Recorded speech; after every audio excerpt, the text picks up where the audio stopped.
Hi kids, it's Pastor Patricia. Listen, I wanted to show you something today. See what I've got here? It's my baptismal certificate. It's evidence of my baptism. It's got all kinds of information on it. It says that Pastor E.G. Tippin was the pastor who baptized me, that I was baptized on September 23rd at Mount Olive Lutheran Church in New Orleans, Louisiana. Kind of cool, huh? When I look at this, though, it doesn't really feel like anything, you know? I'm like, oh, great, I have a piece of paper. That's my memory of the baptism, because I was less than a month old when I was baptized, so I don't remember it at all. I remember, though, a lot of baptisms I have attended. I remember the baptism I did in California. I was the pastor, and I baptized a whole family, a husband and a wife, and 3 little children. It was really fun to baptize that whole family one day.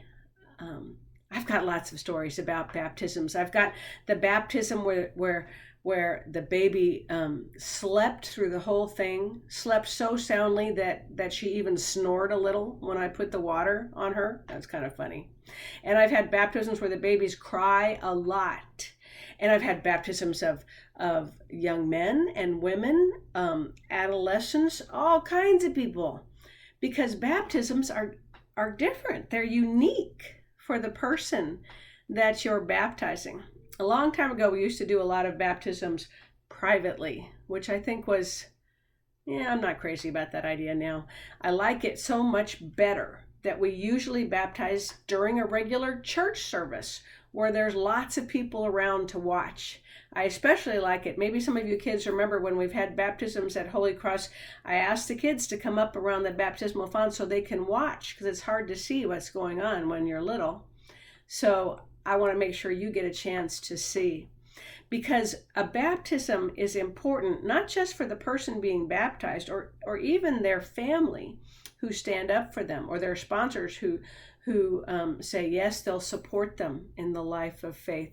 It's a big deal for everybody, because a baptism is a welcoming into God's family. It's a pretty neat thing. The story that I'm reading in the gospel today, if you listen to the recording that Jeff Rusko and I made of the readings for today, it's from Mark 1, where Jesus is baptized for the first time, the only time, I guess, by John the Baptist in the Jordan River. So he's in a river, and he's baptized there. And one of the things that I really like about this account in the Bible is that Jesus comes up out of the water and sees the heavens torn apart, it says, and then hears his Father's voice, God saying, "This is my Son, the beloved. In him I am well pleased." This is what I want you to get out of it.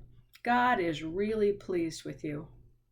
Do you ever think, oh God, I'm such a screw up. I messed this up. I caused these problems. I get mad at people. I don't act perfectly. I get kind of stinky in the way I behave.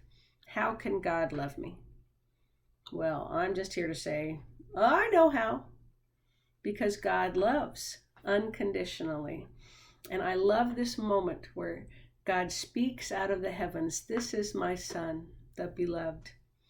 In him I am well pleased." So even if you can't find your baptism certificate, ask your family about when you were baptized, and listen to the stories, because everything that happens, even if it's the baby snoring or screaming through the baptism, or I had somebody drop the candle once, yeah, that was fun.